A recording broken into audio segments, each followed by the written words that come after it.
So in terms of popularizing the AU programs and policies, what are some of the initiatives, the flagship projects of the African Union?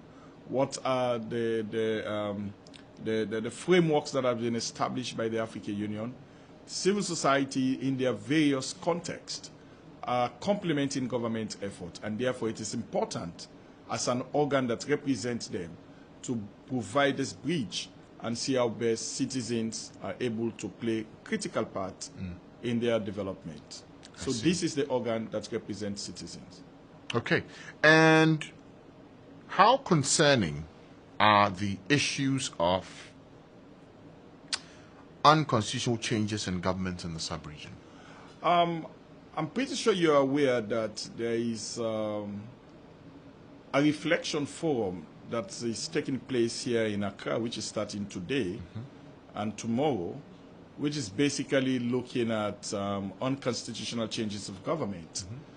The Reflection Forum 1 was done in 2002 in Accra, where we convened a multi-stakeholders forum to look at the underlying root causes of unconstitutional changes of government.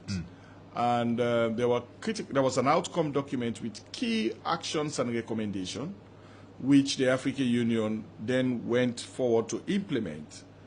We have seen new dynamics, new developments, especially in our West African region, and therefore under the leadership of the Commissioner for Peace and Security and Political Affairs of the African Union, this is the second convening of a reflection forum to deepen our reflection and to look at where the gaps are and identify concertedly what needs to be done in addressing these issues. In terms of concern, yes, it is indeed a worrying concern, because me and you are aware that when there is an unconstitutional changes of government, it is the African citizen, it's the youth, the women that are mostly affected. Our economic situation then become deteriorated. Our health facility become affected. Our economic factors, infrastructure also is affected. Our international relationship is affected. Education is affected. So citizens are mostly affected. And therefore, it is a major concern for all of us. As the African Union Economic, Social and Cultural Council, what we have done is to convene a citizens forum where citizens come together to look into this issue and try to do what we call a societal audit. Why are we in this situation which we find ourselves? Asking critical questions. Are accountability organizations working? The institutions that have been established to provide compliance, are they working for us as Africans? We need to start interrogating and asking ourselves these tough questions, because when all is said and done, the citizens are the most affected. From your experience, what would you say are the contributory factors to what we're seeing with this unconstitutional changes that we're seeing in the sub-region? I mean, there are many evidence there, many factors. We've seen manipulation of constitution. We have seen issues and concern around the transparency, impartiality, and credibility of electoral management bodies, specifically electoral commissions across the continent. We have seen economic issues in a scenario where citizens express discontent. We have seen manipulation of the constitution. We have seen unfair and indiscriminate violation of the rule of law. So these are all significant issues that has actually led to where we are today. But the African Union has provided the various normative framework with an expectation that every sector of society will play their part. We have the African Charter on Democracy, Elections and Governance. The African Charter on Democracy, Election and Governance is a framework that provides guiding principles on how you ensure elections are conducted regularly in a free, fair and transparent manner. It also provides guidelines to ensure that we consolidate our democracy and we respect the rule of law and human rights in the country. There are many of these type of frameworks that we have. There are many of these policies that we have. But my fundamental question is, institutions that are meant to provide accountability, are they working? So it goes beyond pointing fingers. I think it's high time, all of us, as African citizens, whether you're on the political side or whether you're on the citizenry side, how do we come together to start having a conversation, a true, honest, and frank conversation on how we address these issues?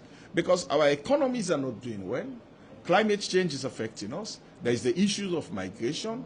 There's so many compounded issues that we are confronted with. And we are having a huge governance deficit in the continent. Therefore, we need to come together. And ECOSOCC provides that bridge. We want to build constructive working relationship with government. We want to sit down with government to identify underlying issue and provide a sustainable solution so that our citizens can live in an environment which is good and they can be able to thrive. Now, this is a question that comes up a lot of the time, and I'm happy you're here so you can answer that for me. Many have said, not ECOSOCC, but African Union, has failed to tackle the root causes of these unconstitutional changes, these coup d'etats that we're seeing in Africa, which is bad governance and refusal of leaders to leave when they ought to. How do you respond to this? I fully understand the expression of discontent by Africans, especially where you expect things to be done in a way where you get results. But then we also need to look at it from a broader scope. I will not want to say the African Union have not done what they're supposed to do. However, the expression to say more needs to be done, I fully agree with that. But is the base minimum being done? There's the aspect of sovereignty.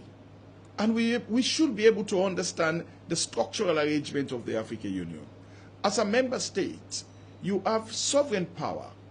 The AU, as a continental body, will provide guidelines, principles, normative framework, with an expectation for you to adhere to those frameworks. And if you don't adhere, what is the consequence? And you see, if you don't adhere to those frameworks, the necessary action that can be taken, for instance, in the area of unconstitutional changes of government, the ACDEC, which is the African Charter on Democracy, Election and Governance, clearly indicates that there should be regular conduct of free, fair, and impartial election.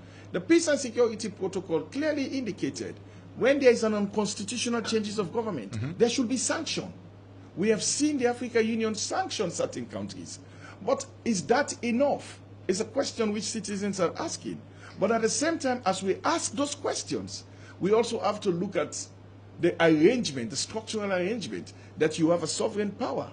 The AU will not come down here on the ground and force you to change things. But they will dialogue with you, they will discuss with you, they will try to proffer solution, they will try to build consensus, and these are some of the things that has been done.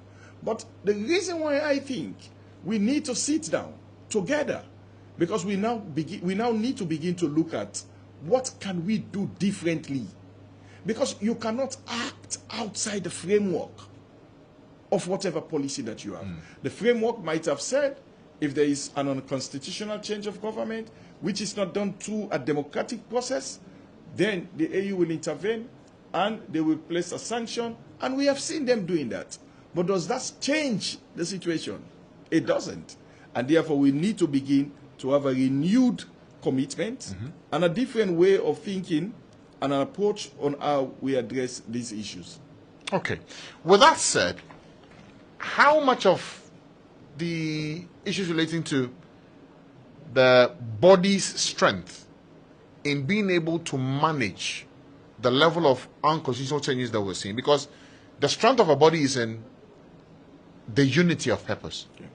And if we're getting a lot more people who are straying along the lines of unconstitutional changes, it weakens the strength of the body. So how do we carve that, or shall I say walk the fine line between sovereignty on one hand and adhering to the principles that form the base for these member countries being a part of the union? In fact, that is my position in terms of institutions, asking the question whether institutions are working. Beyond the African Union or the regional economic communities or the regional mechanism, even at country level, we talk about independent institutions, the independent electoral body, the judiciary, which is supposed to be independent, and many other institutions which are independent. By nature, they're supposed to be independent. Is it a myth? Are they independent? Are they?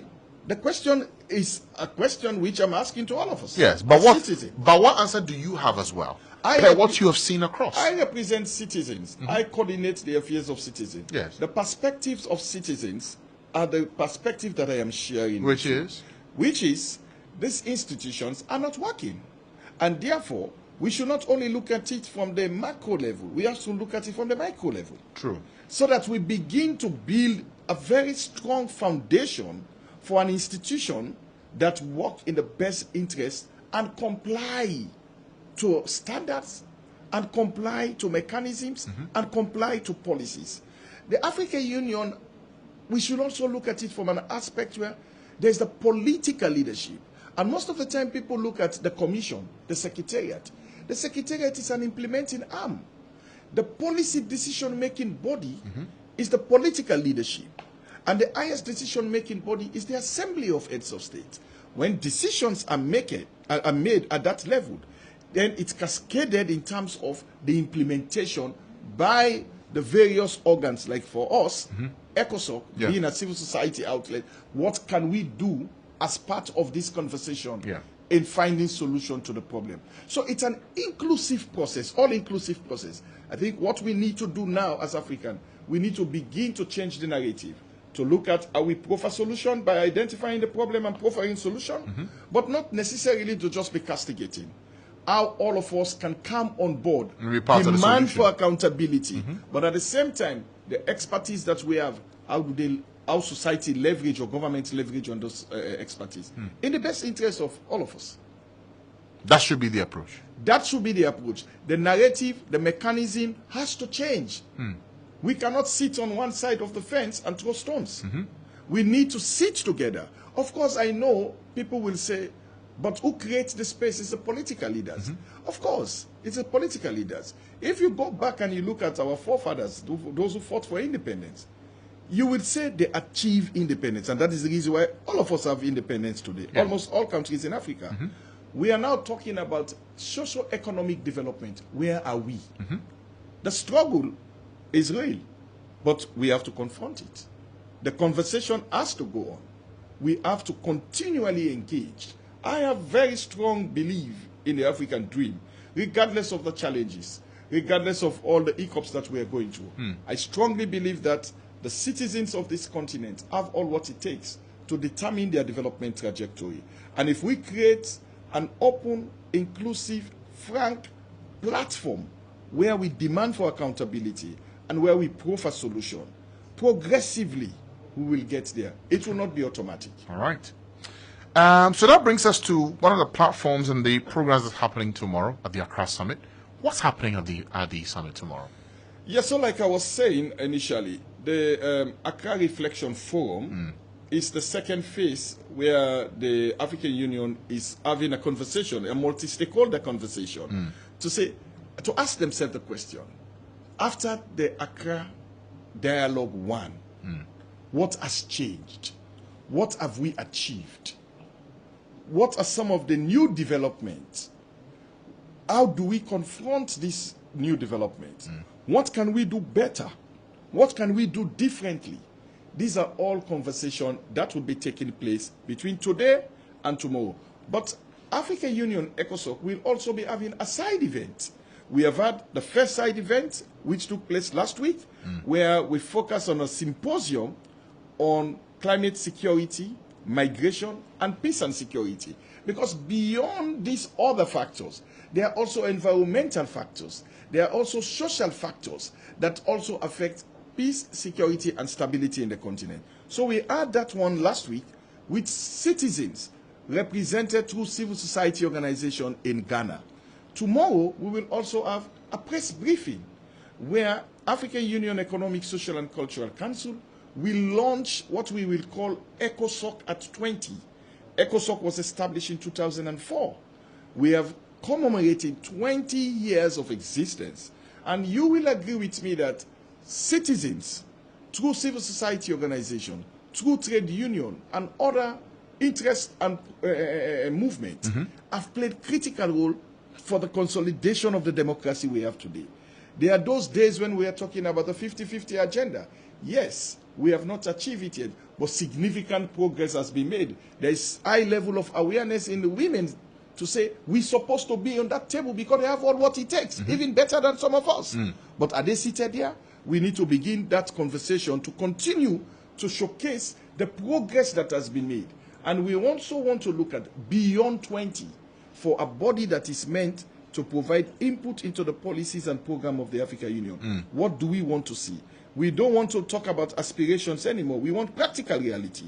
We don't want to say youth involvement 30%, but we are still progressing towards it. We want to see youth occupying their 30%. We want to see women occupying their quota. We want to see development in the various member states of the African Union. So this is the kind of conversation we want to have. So as we commemorate 20 years of an existence, we want to showcase some of our key actors and players who have played critical role in the environmental sector, in the economic sector, in the health sector, and many other spheres of life. So ECOSOCC will be organizing a press briefing tomorrow at the Kempinski so that we will look at what has been done, and then we will also look at what needs to be done beyond the 28th anniversary. Fantastic. And how can CSOs in Ghana be involved in the ECOSOCC activities? We have a very open platform. In fact, in Ghana, we have an ECOSOCC national chapter. This is a network of civil society organizations in Ghana that work or have either direct interface with the African Union ECOSOCC. It's an open platform as long as you are contributing one way or the other to the implementation of Agenda 2063, to the SDG or any continental initiative. You can easily be part of it. But beyond that, our social media platform is very open. Remember, we have a lot of our engagements which are done in an hybrid format. The Accra Dialogue or the Accra Forum will be done within a conventional setting, but it is also open to citizens. So citizens, definitely through civil society organization, which ECOSOCC has invited, will be represented there. So there are many other opportunities in terms of engagement through our social media platform, through our website, and many other means, especially in terms of the national chapter at country level, in which you can easily become part of if you go online and just search for ECOSOCC. The various contact details are also there. You can easily be part of it. ECOSOCC being ECOSOCC. Yes. ECOSOCC. Great. Yeah. What other initiatives or programs are you embarking on this year? All the activities that we're implementing this year will be implemented under the commemoration celebration. So we have a mandate to contribute to multiple sectorial areas within the African Union. So we're implementing a lot of initiatives that promote peace, security, and stability in the continent. And that is the reason why we just concluded a 2-day symposium on climate security, migration, and peace and security, looking at the nexus, because it's very fundamental. We are also championing a lot on the free movement protocol. We will be coming here next month to have a conversation with the Ghanaian Parliamentary Committee to see how we push the free movement protocol forward. As we speak, only 4 countries have ratified. We want 15 ratification so that it can come into force. This is a complementary protocol that will help the practical and full implementation of the African Continental Free Trade Area, which the government of Ghana is hosting. This is one area that we are also working on. We are working on migration-related issues. We are working on environmental-related issues. Our outfit is a policy advisory outfit. We identify the challenges that citizens are confronted with in those thematic areas. And then we collect the perspectives of citizens and synthesize those perspectives. Ensure that where we need to take and get evidence, we undertake research so that we have empirical-based evidence. And we use those information to provide advice to the African Union so that it can help to shape policy, it can help in our transformation agenda, it can help to empower citizens so that citizens can be able to work collaboratively with government in the best interest of our society. All right. As we end our conversation, what will be your final words to us this morning, sir? I want to say ECOSOCC is an organ for civil society organization. This organ is commemorating 20th anniversary. This 20th anniversary is basically to reflect on what civil society organizations have done over the years in their communities where they complement government effort. Some of them provide water, some of them advocate, some of them raise awareness, some of them embark in campaigns. It is important that we come together as CSOs working in our various constituents to see how we can be part of this commemoration. Most of our engagement will be a virtual engagement because we want to create an opportunity where we can reach out to as many civil society organizations in the continent so that they can be able to share their testimonies, share their success stories, share the experiences which they have gotten as a result of their implementation, share their challenges and some of the solutions which can be replicated in other countries if they are confronted with similar situations. So we want to call on our constituent, the civil society constituent, so that they are part of the commemoration of ECOSOCC at 20. Fantastic. Mr. Carew, I want to say a big thank you to you for joining us this morning. Mr. William Carew, the Head of Secretariat for the Economic, Social and Cultural Council of the African Union, ECOSOCC. Thank you for your time this morning. Thank you very much for having me. Fantastic. Well, that should do it for us this morning here on The Morning Star.